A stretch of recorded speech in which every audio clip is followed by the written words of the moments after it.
everyone, and welcome back to Metis Speaks, where creativity takes center stage. I'm your host, Stephanie, and today we're diving into the first official beat in the Save the Cat Writes a Novel beat sheet, the opening image. If you're just joining us, last episode we introduced the concept of beats, those key moments that drive the emotional and structural flow of your novel. And over the coming weeks, we'll be exploring each beat in more detail, starting today with one of the most important beats, the opening image. To quickly recap, Save the Cat Writes a Novel by Jessica Brody is based on Blake Snyder's original screenwriting guide, Save the Cat. It's been adapted for novelists and helps you structure your book around these 15 essential beats. These beats guide the rhythm of your story from the opening line to the final page. Now, unlike traditional outlines, the Save the Cat method doesn't just focus on plot points. It emphasizes key emotional beats that connect your readers to your characters. Today, we're starting with the first beat, the opening image. This beat is your reader's very first glimpse into the world of your story, and it's crucial because it sets the tone and mood for everything that follows. So, what exactly is the opening image? Well, this beat occurs usually in about the first 1% of your novel. It's almost always the first chapter, often even just the first few pages. It's the moment where you set the stage and offer a snapshot of your protagonist's world before the big change starts to happen. The opening image tells the reader who your character is, where they are, and what their life looks like before the adventure begins. Think of it like a before picture. This is your protagonist's normal, the baseline they're about to move away from. It's a snapshot of their current mindset, their emotional state, and the way they interact with the world around them. It's the starting point of their journey. So let's look at some popular examples to help you understand this beat in action. In Harry Potter and the Sorcerer's Stone, the opening image is the first chapter where we actually meet Harry living under the stairs at the Dursleys' house. He is miserable, unloved, and unaware of the magical world he's about to become a part of. This sets the stage for his transformation from a neglected boy into a powerful wizard.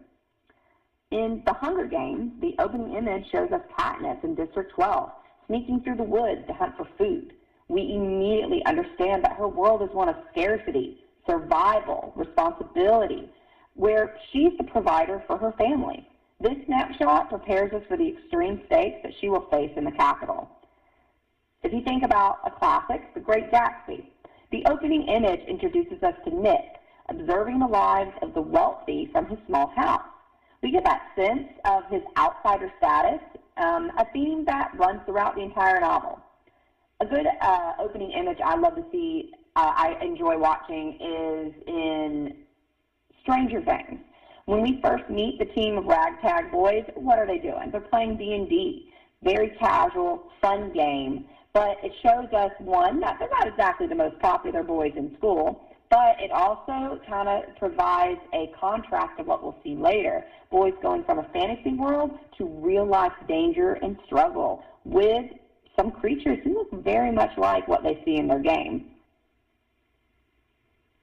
Now, lastly, I encourage you to check out the first 4 episodes of my book, Elementals, on Kindle Vella by S.C. Lauren. These early chapters provide an illustration of the opening image beat, introducing each of the 4 protagonists and giving readers a glimpse into their world before the story's main events unfold. So, in other words, my Elementals has 4 different opening images because each protagonist has their own emotional story arc. So let's look at episode 1. In episode 1, we meet Niara, a girl from the Waterlands. Her opening image shows her on a boat with her brother on a fishing trip after having snuck away from her family's restaurant. This moment immediately connects us to her affinity with water while also hinting at underlying family tensions, particularly between her brother and mother. This snapshot of Niara's life sets up her character's relationship with her environment and her family, themes that will be crucial as the story progresses. Now, in episode 2, we shift to Vidal in the Earthlands. His opening image is filled with tension. We find him on the run from his abusive cousins bolting through the woods.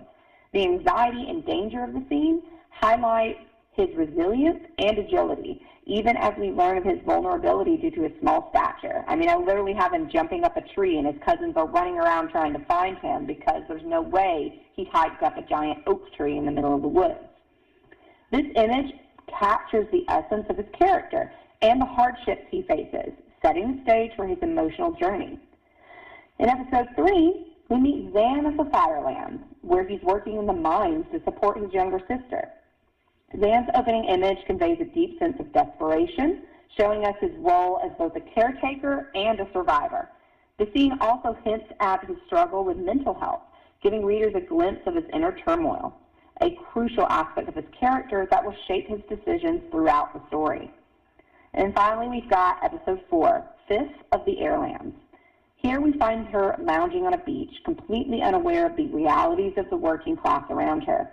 She casually tosses a gold coin to a laborer across the river, puzzled by the worker's lack of gratitude. The opening image is particularly effective in highlighting Fifth's detachment from the struggles of others, even though she believes she's being kind. It gives us a clear sense of her privileged, sheltered world and her journey toward greater awareness. Each of these opening images sets the tone for the character's arc, introducing the key elements of their personalities, environment, and the challenges they're going to face. It creates a before picture that the reader will reference throughout their transformations. This is a vital aspect of storytelling. So why is the opening image so crucial? Well, it's the foundation for your entire story. It sets up the before that the reader will constantly reference as your character grows and changes. It sets the tone, hints at your story's theme, and draws readers in with a compelling hook. I always say the first sentence's job of your story is to make them want to read the second sentence. And, well, the second sentence's job is to make them want to read the third, and so on. So this opening image is a thing that's going to hook your reader and set up your story. It's not just about introducing the plot or setting. It's about showing your readers who your character is before they face the inevitable change.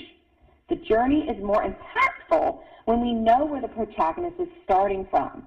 Without a clear opening image, your story risks feeling directionless, as the reader won't know how far your protagonist has come by the end.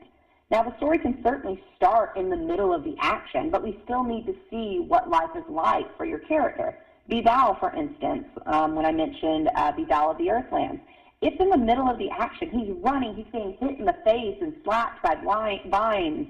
There's a lot going on there. But this is still his before life, the normal for him. So now that we've covered the opening image, next week we'll be talking about the second beat, the theme stated. While the opening image shows us what the protagonist's world looks like, the theme stated beat gives us a glimpse of what the story is really about, the deeper message or lesson the character will grapple with throughout their journey.